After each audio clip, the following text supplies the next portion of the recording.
Varma sir ഇത്ര ദേഷ്യത്തിലാണെന്ന് അറിഞ്ഞിട്ട് കൂടി ധൈര്യം സംഭരിച്ച് ഞാൻ ഇവിടേക്ക് വന്നതാ. എനിക്കറിയില്ല സാറിനോട് ഇത് എങ്ങനെ ചോദിക്കണമെന്ന്. താഴെ നിൽക്കുന്നവരെല്ലാവരും അവിടെ തന്നെ നിൽക്കണോ അതോ മടങ്ങിപ്പോണോ എന്നറിയാതെ നിൽക്ക.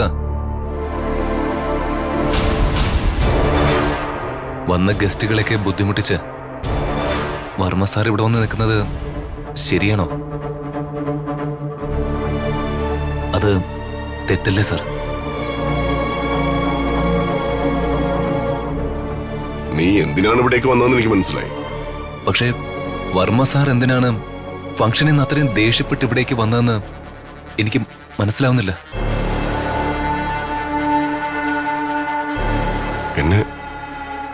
എന്നെ ഇറിറ്റേറ്റ് ചെയ്യുന്ന എന്റെ ഭൂതകാലത്തിന്റെ ഓർമ്മകൾ എന്നെ അത് വല്ലാതെ വേട്ടയാടുന്നു രാജു. സർ, അതിനെക്കുറിച്ച് കൂടുതലായൊന്നും എനിക്കറിയില്ല. ഇപ്പോ എന്റെ മുന്നിൽ നടക്കാൻ പോകുന്ന ശുഭകാര്യം മാത്രമേ ഉള്ളൂ. അതുകൊണ്ട് വർമ്മ സാറിനോട് താഴേക്ക് വരണമെന്ന് അപേക്ഷിക്കാനാണ് ഞാൻ വന്നത്. രാജു, എനിക്ക് നിന്നെ ഒരുപാട് ഇഷ്ടം. നിന്റെ വ്യക്തിത്വത്തെയും ഞാൻ ബഹുമാനിക്കുന്നു. നിന്നോട് ദേഷ്യപ്പെടാൻ ഞാൻ ആഗ്രഹിക്കുന്നില്ല. ഞാൻ വരില്ല. നീ വെറുതെ എന്നെ നിർബന്ധിക്കണ്ട. നീ ചെന്ന് വന്നവരോടെല്ലാം പോയിക്കൊള്ളാൻ പറയും. വർമ്മ സാറ് എന്നോട് ക്ഷമിക്കണം. ക്ഷണിച്ചു വരുത്തിയിരിക്കുന്ന അതിഥികളോട് തിരിച്ചു പോവാൻ പറയുന്നത് മര്യാദയല്ല. എന്നെക്കൊണ്ട് അങ്ങനൊരു വലിയ തെറ്റ് ചെയ്യിക്കരുത് സാർ. എന്താ രാജു, നിന്നോട് ഞാൻ ദേഷ്യപ്പെട്ടില്ലെന്ന് പറഞ്ഞതുകൊണ്ടാണോ നീ എന്നെ തന്നെ മര്യാദ പഠിപ്പിക്കാൻ ശ്രമിക്കുന്നത്? ഒരിക്കലുമല്ല വർമ്മ സാറേ. രാത്രിയിലുള്ള ഇരുട്ടിന് പ്രകാശം നൽകുന്നത് ചന്ദ്രനാണ്. അല്പം നേരത്തേക്ക് കാർമേഘം കൊണ്ട് ചന്ദ്രൻ മറഞ്ഞു എന്ന് വെച്ച് ചന്ദ്രൻ ഇല്ലാന്ന് പറയാൻ സാധിക്കൂ? അല്പം നേരത്തേക്ക് വർമ്മ സാറിന്റെ മനസ്സമാധാനം കഴിഞ്ഞ കാലത്തിലെ കാർമേഘങ്ങൾ വന്ന് മൂടിയപ്പോ സാറ് ഇങ്ങനെയൊക്കെ സംസാരിക്കുന്നു. അത്രേ ഉള്ളൂന്ന് എനിക്കറിയാം. ആ മേഘങ്ങളുടെ മൂടിൽ നിന്നും സാറ് പുറത്തു വന്നു കഴിഞ്ഞ ഒരു ജോലിക്കാരനായ എന്റെ വാക്കുകൾ പോലും കേൾക്കാനുള്ള വലിയ മനസ്സുള്ള ഒരു മനുഷ്യനാണ് വർമ്മ സാർ എന്നുള്ള വിശ്വാസം കൊണ്ടാ ഞാൻ ഈ മുറിയിലേക്ക് വന്നത്. രാജു, നീ വാക്കുകൾ കൊണ്ട് മായ കാണിച്ച് എന്നെ മയക്കാമെന്നാണോ വിചാരിക്കുന്നത്? ഞാൻ പറഞ്ഞത് എനിക്കറിയാവുന്ന സത്യം മാത്രമാണ് സാർ. വാക്കുകൾ കൊണ്ട് മായ കാണിക്കാനോ നുണ പറയാനോ ഒന്നും ഈ രാജുവിന് വശമില്ല. രാജു, എനിക്ക് ഞാനായിരിക്കാൻ ഇഷ്ടം. എന്റെ മനസ്സിന് ശരിയെന്ന് തോന്നുന്ന കാര്യങ്ങൾ മാത്രമേ ഞാൻ ചെയ്യൂ. നിനക്ക് പോവാം. സർ, അതന്നെയാണ് ഞാനും ആഗ്രഹിക്കുന്നത്. വർമ്മ സാർ എപ്പോഴും അതേ ഗാംഭീര്യത്തോടെ അതേ പൗരുഷത്തോടെ എപ്പോഴും ഉണ്ടാവണം. ഏതോ ഒരു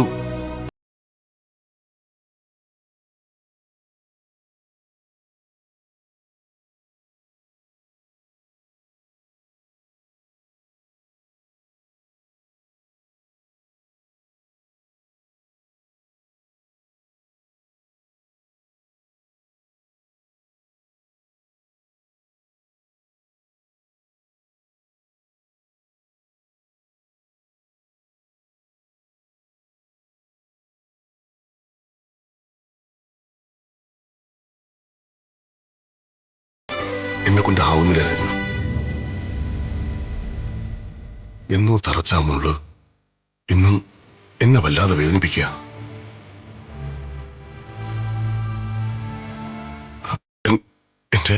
എന്റെ ശക്തിയെല്ലാം ചോർന്നു പോകുന്ന പോലെയാ.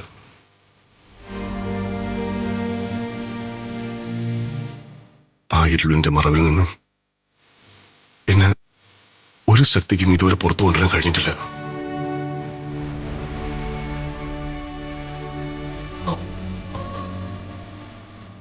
ഇങ്ങനെ തന്നെ എന്ന് ചിന്തിച്ചാൽ എങ്ങനെയാണ് സാർ?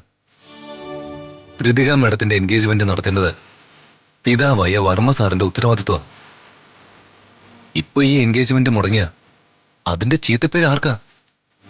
വർമ്മ സാറിനും ഋതിക മാഡത്തിനും, ഈ കുടുംബത്തിന് പോലും അതൊരു വലിയ മാനക്കേടാവും. ഋതിക മാഡത്തിന്റെ ജീവിതത്തിലെ ഏറ്റവും പ്രധാനപ്പെട്ട ഒരു ദിവസമാണിന്ന്. ഒരു പെൺകുട്ടിയുടെ ജീവിതമാണ് സാർ. രാജു പ്ലീസ്. വർമ്മ സാറിനറിയാം, ഋതിക മാഡത്തെ ഞാനൊരു കൊച്ചു കുട്ടിയെ പോലെയാ കാണുന്നത്.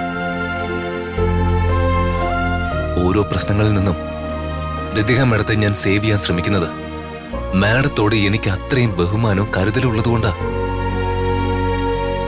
ആഘോഷമായി മാഡത്തിന്റെ ജീവിതത്തിൽ നടക്കേണ്ട ഒരു ശുഭകാര്യം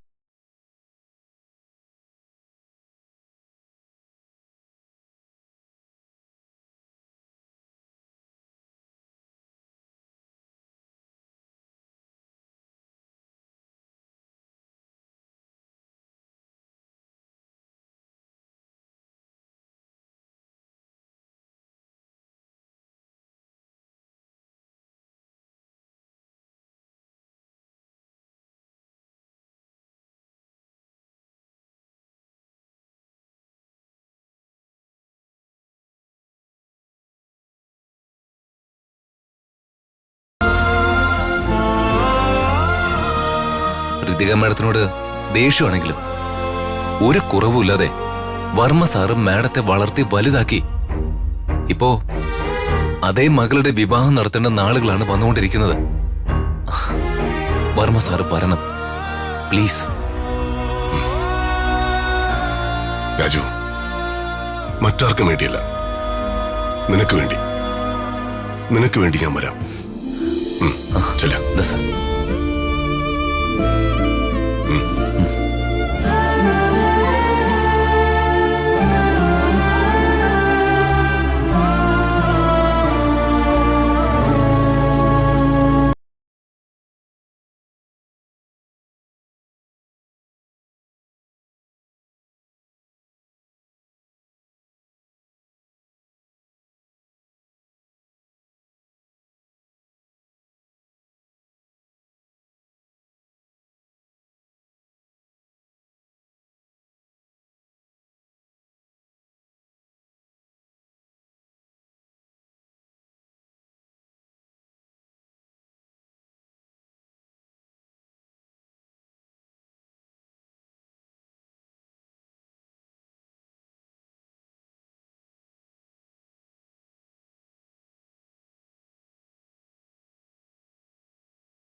ഞാൻ കേട്ടപ്പോ ഒരുപാട് ഞാൻ സന്തോഷിച്ചു, പ്രതീക്ഷിച്ചു. പക്ഷെ അവസാനം പിറന്നാൾ ആഘോഷിക്കേണ്ട സമയത്തിന് തൊട്ടു മുൻപ് അച്ഛൻ തന്നെ ഒന്നും നടക്കില്ലെന്ന് പറഞ്ഞിട്ട് പോയി.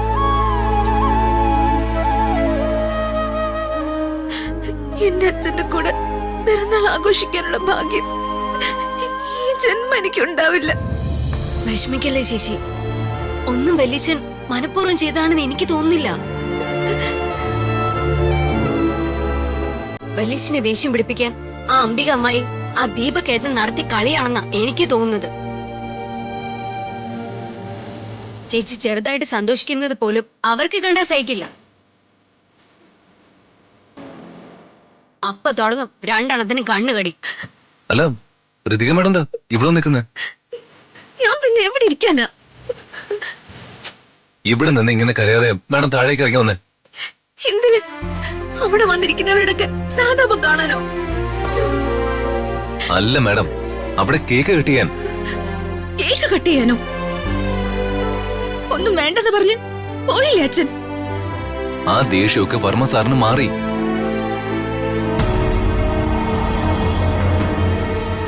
ബർത്ത്ഡേ ആഘോഷിക്കാൻ താഴേക്ക് വരാന്ന് എനിക്ക് വാക്കും തന്നു.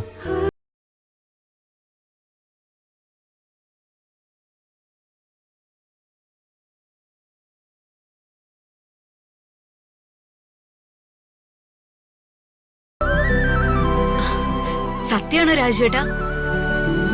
ആണെന്നേ, സത്യം. രാജു വെറുതെ എന്നെ സമാധാനിപ്പിക്കാൻ നുണ പറയുന്നതല്ലേ? എനിക്കറിയാം. ഇല്ല മാഡം, ഒരേ ഒരു കാര്യം ഒഴിച്ച് ഞാൻ ഇതുവരെ മാഡത്തോട് നുണ പറഞ്ഞിട്ടില്ല. അതെന്ത് കാര്യ?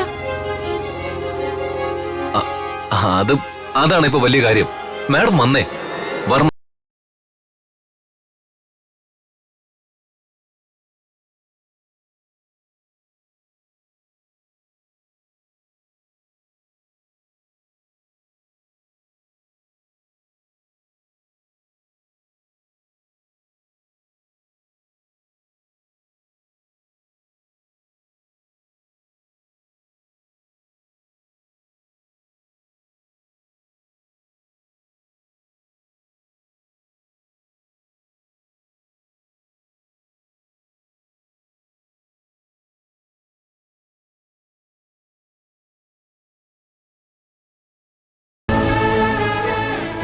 മാഡം റൂമിൽ വന്ന് കരയുകയാണെന്ന് ഞാൻ ഊഹിച്ചു.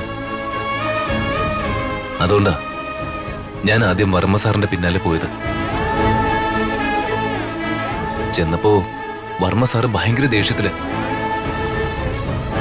പിന്നെ ഒരു വിധത്തില് പറഞ്ഞ് വർമ്മ സാറ് അവസാനം സമ്മതിച്ചു. അങ്ങനെ ആ അത്ഭുതവും സംഭവിക്കാൻ പോകുന്നു.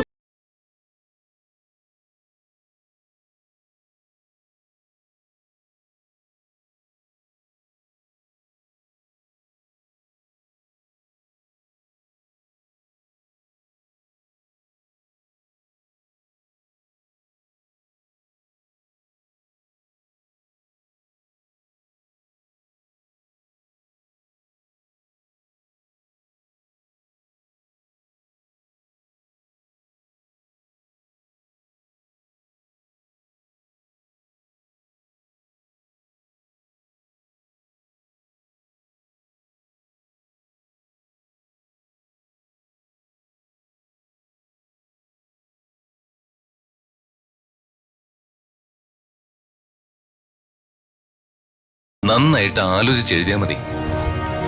ക്വസ്റ്റ്യൻസ് കാണുമ്പോ കൺഫ്യൂഷൻ വരും. അതാണോ ശരി, ഇതാണോ ശരി? അപ്പോ സമാധാനത്തോടെ ആലോചിക്കണം. അപ്പോ ഉത്തരം കിട്ടും. അതായത് പല ടെൻഷനും വരും പരീക്ഷ എഴുതുമ്പോ. ആ സമയത്ത് നന്നായിട്ട് ഡീപ് ബ്രെത്ത് എടുക്കണം. ഇങ്ങനെ. എന്നിട്ട് പഠിച്ചതൊക്കെ സമയം എടുത്ത് ആലോചിക്കണം. പേടിയേ പാടില്ല. രാജു, എന്തെങ്കിലും ഉണ്ടെങ്കിൽ തെളിച്ച് പറ. ഇങ്ങനെ കൺഫ്യൂഷൻ ആക്കല്ലേ. മാഡം, ഞാൻ ഇപ്പോ പറയുന്നത് മാത്രം കേക്ക്. ഞാൻ മാഡത്തിന് നല്ലത് വരുന്നത് മാത്രമേ ചിന്തിക്കുള്ളൂന്ന് മാഡത്തിന് അറിയാലോ. മാഡത്തിനോട് ദേഷ്യമാണെങ്കിലും വർമ്മ സാറും മാഡത്തിന്റെ കാര്യത്തിൽ എടുക്കുന്ന തീരുമാനങ്ങൾ മാഡത്തിന്റെ നന്മ ഉദ്ദേശിച്ചുകൊണ്ട് മാത്രമായിരിക്കും. അപ്പോ ഇനിയും പ്രശ്നങ്ങൾ ഉണ്ടാവുന്നാണോ രാജു ഈ പറഞ്ഞു വരുന്നത്? ഏയ് അല്ലല്ല, എപ്പോഴും പോസിറ്റീവായിട്ട് ചിന്തിക്കണമെന്നാണ് ഞാൻ പറഞ്ഞു വന്നത്. സംഭവിച്ചത് എല്ലാം നല്ലതിന്, സംഭവിക്കാൻ പോകുന്നതും നല്ലതിന്. ഓ, രാജു കാഷ്വലായി ഒരു ഉപദേശം തരാൻ ശ്രമിക്കുകയാണല്ലേ? ഞാനോർത്തു താഴേക്ക് വന്നു കഴിഞ്ഞാ വേറെ ഏതോ പ്രോബ്ലം ഉണ്ടെന്ന്. ഒരു മിനിറ്റ്.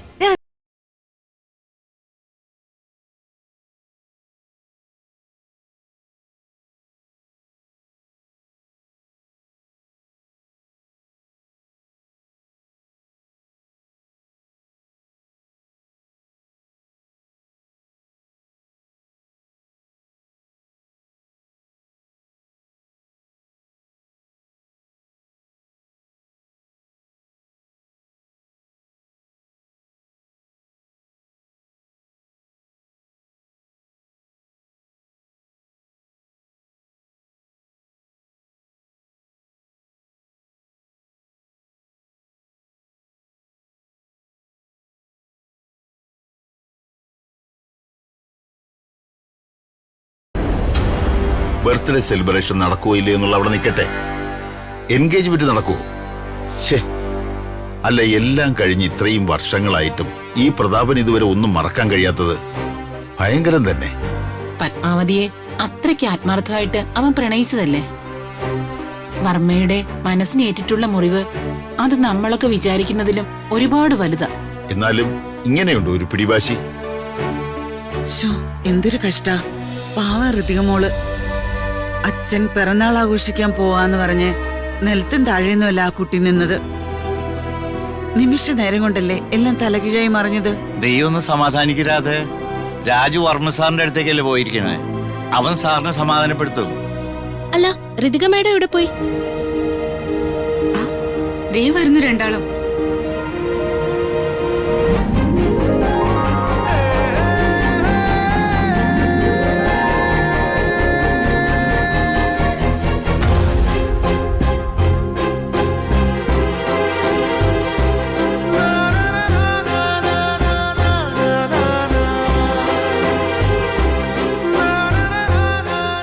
ഞാൻ പറഞ്ഞില്ലേ, വർമ്മ സാറിനെ കണ്ടില്ലല്ലോ. ഋതിക മേഡം സന്തോഷത്തോടെ വരുന്നത് കണ്ടാലറിയില്ലേ പിന്നാലെ വർമ്മ സാറും വരുമെന്ന്. ഈ രാജു നമ്മൾ ഉദ്ദേശിച്ചതിലും വിളഞ്ഞവനാ. എനിക്ക് തോന്നുന്നത് അവൻ ആ ബർത്ത്ഡേ കേക്ക് കട്ട് ചെയ്യാനുള്ള പെർമിഷൻ അമ്മാവനെ കൊണ്ട് സമ്മതിപ്പിച്ചിട്ട് ഇറങ്ങി വരികയാണെന്നോ. ബർത്ത്ഡേ അല്ലേ, കേക്ക് കട്ട് ചെയ്യട്ടെ. നമുക്ക് പ്രധാനം എൻഗേജ്മെന്റ് മുടക്കുന്നതല്ലേ.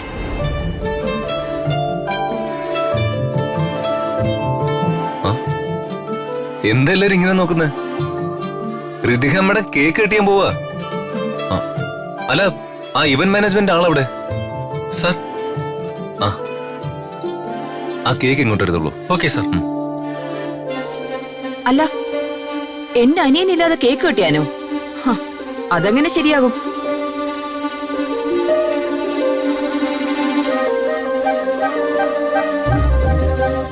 വർമ്മ സാർ ഇപ്പൊ വരും മേഡം.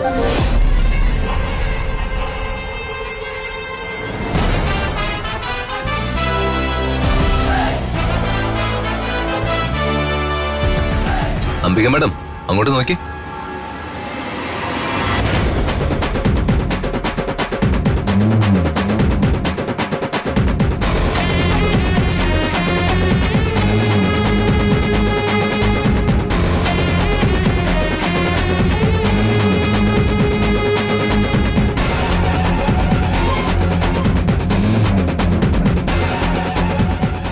വാടോ, ചെല്ലേ.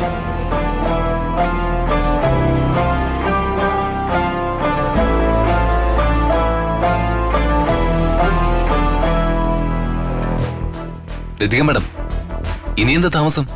കട്ട് ചെയ്തോളൂ.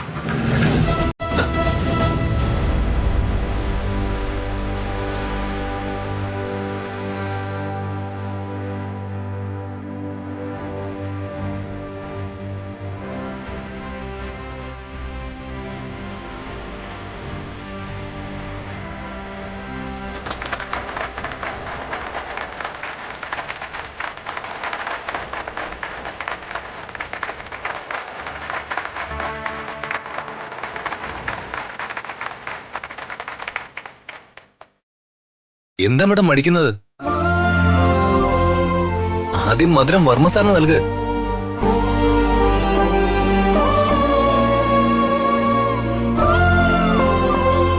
കൊടുക്കും മോളെ. നീ എന്തിനെങ്ങനെ മടിച്ചു നിൽക്കുന്നേ?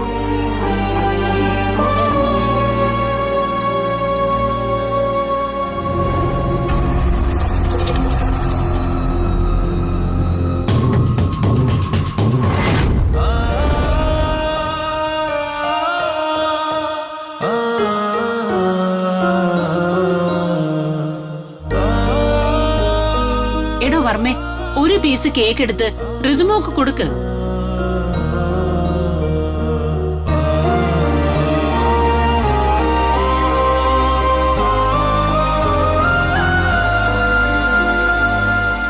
എന്റെ ഈ സന്തോഷത്തിന്റെ കാരണം നീയാണ് രാജു.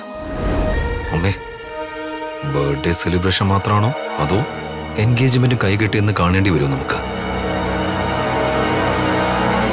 അതാ എനിക്ക് മനസ്സിലാവാത്തത്. വർമ്മേ, ഇനി നമുക്ക് ചടങ്ങിലേക്ക് കടന്നാലോ? പക്ഷെ അശ്വിൻ ഇതുവരെ വന്നില്ലല്ലോ ശ്രീകരെ. രാജു, ഫംഗ്ഷനുള്ള അറേഞ്ച്മെന്റ്സ് റെഡിയല്ലേ? ആ ആ അതെ റെഡിയാണ് സർ. ഇവരെന്തൊക്കെയാ പറയുന്നത്? യാമിനി, നമ്മൾ വാങ്ങിച്ച റിങ്സ് എവിടെയാ? റിങ്സ് പൂജാമുറിയിൽ ഭദ്രമായി വെച്ചിട്ടുണ്ട് ചേച്ചി. എങ്കിൽ റിങ്സ് ഇവിടേക്ക് എടുത്തോളൂ. മോളെ ഋതു, എന്റെ സന്തോഷം എങ്ങനെ മോളോട് പറഞ്ഞറിയിക്കണമെന്ന് എനിക്കറിയില്ല. എന്റെ മകൻ അശ്വിൻ ഇപ്പൊ വരും. അവനെ നേരിട്ട് കാണാതെ ഈ നിശ്ചയം ഞങ്ങൾ ഉറപ്പിച്ചോണ്ട് മോക്ക് വിഷമമൊന്നും ഉണ്ടാവില്ല എന്ന് എനിക്കറിയാം.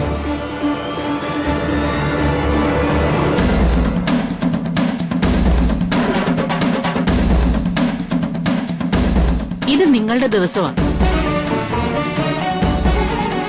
ഋതുമോളുടെയും എന്റെ മകൻ അശ്വിന്റെയും സന്തോഷത്തിന്റെ പുതിയൊരു ജീവിതത്തിന്റെ തുടക്കം കുറിക്കുന്ന ദിവസമാണ്. ആന്റി ഇതെന്തൊക്കെയാ പറയുന്നത്? ഋതുമോളുടെയും അശ്വിന്റെയും എൻഗേജ്മെന്റിനെ കുറിച്ച് തന്നെ ആന്റി പറയുന്നേ.